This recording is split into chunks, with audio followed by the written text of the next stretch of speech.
নমস্কার বন্ধুরা, সামনেই তো জামাই ষষ্ঠী। এইরকম চিকেন বিরিয়ানি বাড়িতে বানাবেন নাকি? তাহলে প্রথম থেকে শেষ পর্যন্ত দেখতে থাকুন কত সহজে আমরা বাড়িতে চিকেন বিরিয়ানি বানিয়ে নিতে পারি। বিরিয়ানি মানে হাতি ঘোড়া ভাগ এমনটা কিন্তু একদমই নয়।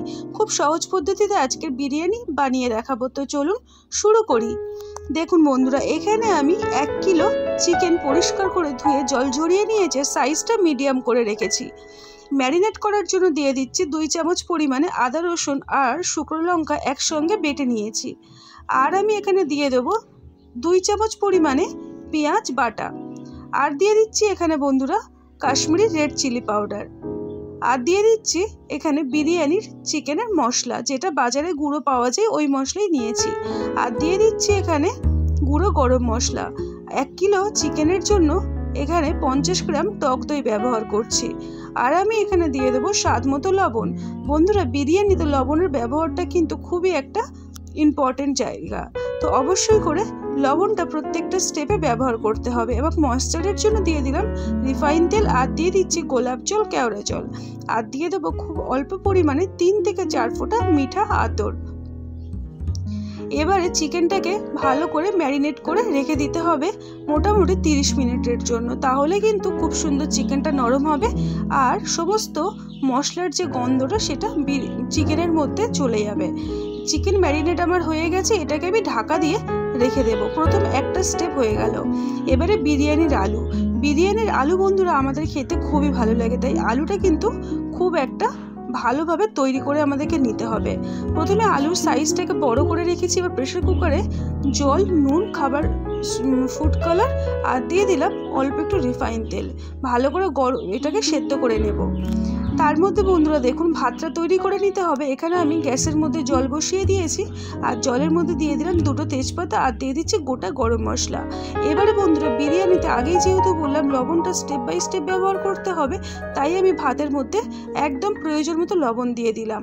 আর চালটা দেখুন বন্ধুরা 1/2 ঘন্টা আগে ভালো করে ধুয়ে রেখে দিয়েছিলাম, তাই ওপরটা কত সুন্দর ঝরঝরে হয়ে গেছে। জল গরম হলে তার মধ্যে আমি বিরিয়ানির চালগুলোকে দিয়ে দেবো। এখানে ভাতটা যতক্ষণে ফুটছে তার মধ্যে আরেকটা প্রসেস করে নিতে হবে। দেখুন বন্ধুরা, এখানে আমি উষ্ণ গরম জল নিয়েছি, তার মধ্যে দিয়ে দিচ্ছি 2 চামচ পরিমাণে এখানে আমি পাউডার দুধ নিয়েছি। আপনারা লিকুইড দুধ সেটা উষ্ণ নিয়ে নিতে হবে যদি নিয়ে নেন। তার মধ্যে দিয়ে দিলাম অল্প একটু কেশরি ফুড কালার আর দিয়ে দিচ্ছি এখানে মিঠা আতর। আর এই মিশ্রণটাকে আমাদেরকে রেখে দিতে হবে, মিশ্রণটা পরে কাজে লাগাবো। আর বন্ধুরা অবশ্যই করে এখানে 2 চামচ পরিমাণে চিনি দিয়ে দিলাম। চিনিটা অবশ্যই করে দেবেন, তাহলে কিন্তু টেস্টটা খুব ভালো আসবে।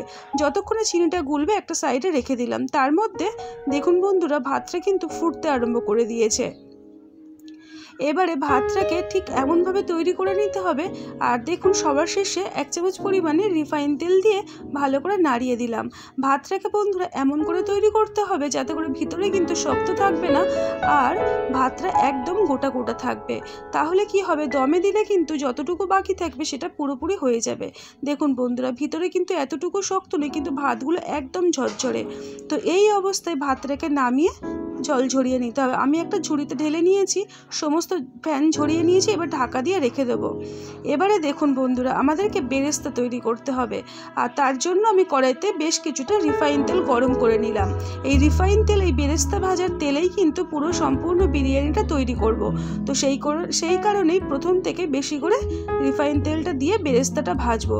আর বেরেস্তা ভাজার তেলের মধ্যে বিরিয়ানি রান্না করলে খুব সুন্দর খেতে হয়, তাই আপনারা কিন্তু সেই তো তেল ব্যবহার করবেন, তাহলে প্রথমে বেরেস্তা ভাজা তেলের মধ্যেই আপনারা প্রথমে বেশি করে তেলটা দিয়ে দেবেন। এইভাবে দেখুন বন্ধুরা কথায় কথায় আমাদের বিরিয়ানির জন্য বেরেস্তা কিন্তু একদমই তৈরি হয়ে গেল। কিছুটা সাদা সাদা দেখছেন, সেগুলো কিন্তু ঠান্ডা থাকতে থাকতে অটোমেটিক ওগুলো ব্রাউন কালার চলে আসবে। তো একদম কালো করে বেরেস্তা তৈরি করবেন না। দেখুন বন্ধুরা বেরেস্তা আমার একদমই তৈরি হয়ে গেছে। এবার এটাকে তুলে সাইডে রেখে দেব ঠান্ডা হওয়ার জন্য।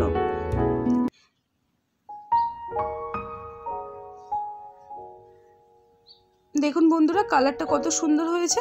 এবারে ওই তেলের মধ্যে যে আগের থেকে যে আলুটাকে সেদ্ধ করে রাখলাম ওটাকে ভেজে নিতে হবে। লো টু মিডিয়াম ফ্লেমে রেখে 5 থেকে 10 মিনিট উল্টে পাল্টে আলুগুলোকে ভেজে নেব।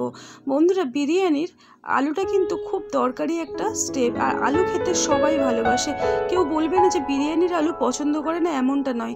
তাই অবশ্যই করে সেই রকম দোকানের মতো টেস্ট আসবে তার জন্য কিন্তু এইভাবে আলুটাকে তৈরি করে নিতে হবে। দেখুন বন্ধুরা আলু আমার তৈরি হয়ে গেছে, আলুগুলো আমার খুব সুন্দর করে ভাজা হয়ে গেছে। এবারে সমস্ত আলু তুলে সাইডে রেখে দেব।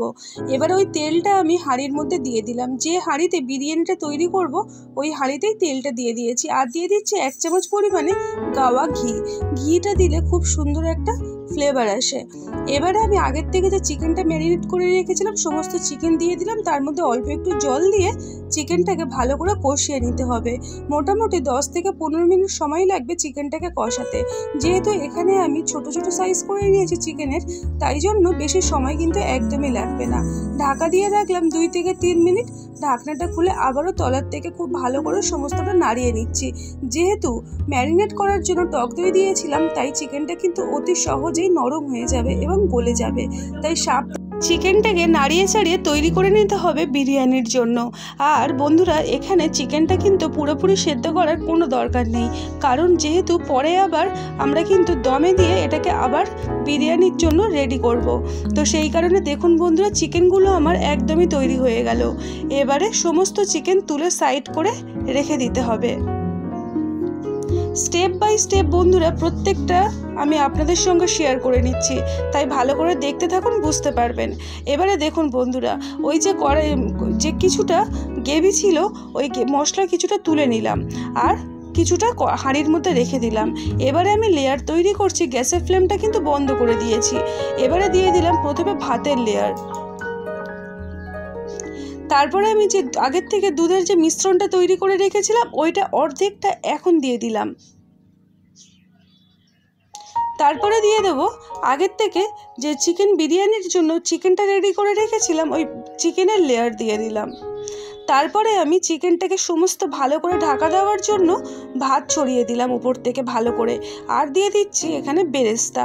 সমস্ত বেরেস্তাগুলো এই সময় একেবারেই দিয়ে দিলাম। এবারে বন্ধুরা দেখুন যেহেতু আজকের বিরিয়ানিটা আমি চিকেনের দিয়ে তৈরি করছি আর এছাড়াও আমি কিন্তু এখানে ডিম ব্যবহার করছি। এরপরে আলুর লেয়ার দিয়ে দিচ্ছি ভালো করে সাজিয়ে, তারপরে আমি এখানে দিয়ে দিচ্ছি ডিম। আলু আর ডিম একদম ওপরেই দিয়ে দিলাম, কারণ এগুলো কিন্তু অটোমেটিক সিদ্ধ রয়েছে, বেশি দমে দেওয়ার দরকার পড়বে না, তাও বিরিয়ানির ফ্লেভারটা ওর মধ্যে আসবে সেই কারণে ওপরে দিলাম। আর যখন বিরিয়ানি ঠান্ডা করে আপনি যখন নামাবেন বা বাড়বেন তখন কিন্তু আপনার সুবিধা হবে। এবারে দেখুন বন্ধুরা ওপর থেকে আবারও খুব ভালো করে সাদা ভাত লেয়ার দিয়ে দিয়েছি, আর যে গ্রেভিটা তুলে রেখেছিলাম সেগুলো এরকম করে ভাগ ভাগ করে দিয়ে দিচ্ছি। এবারে কিছুটা পরিমাণে দুধের মিশ্রণ দিয়ে দিলাম, আর দমে দেওয়ার জন্য এখানে বন্ধুরা আটা কিছুটা মেখে নিয়েছি, আর হাঁড়ির মুখটাতে এইভাবে সমস্ত আটাগুলোকে লাগিয়ে দিচ্ছি। যখন ঢাকনাটা দিয়ে দেবো তাহলে কিন্তু বিরিয়ানির এতটুকু ভাব বাইরে বেরোবে না, আর প্রত্যেক ভালোভাবে দমে বিরিয়ানিটা তৈরি হবে। এবার ঢাকনাটা ভালো করে লাগিয়ে দিলাম, সমস্ত চারিদিকটা ভালো করে টাইট করে দিলাম। এবারে এর ওপরে একটা ভারী কিছু দিয়ে দিতে হবে। আমি এখানে শিল ওপরে তুলে দিয়েছি, এখন একটা তাওয়া বসিয়ে দিয়েছি উনানে, দিয়ে গ্যাসের ফ্লেমটা এবারে জ্বালিয়ে দিলাম। আধ ঘন্টা মোটামুটি 10 মিনিট জোরে আছে আর 20 মিনিট একদম কম আছে বিরিয়ানিটাকে তৈরি করে আমি নামিয়ে নিয়েছি। দেখুন বন্ধুরা কত সুন্দর দেখতে হয়েছে, সত্যি বলতে একদম দোকানের মতো খেতে হয়।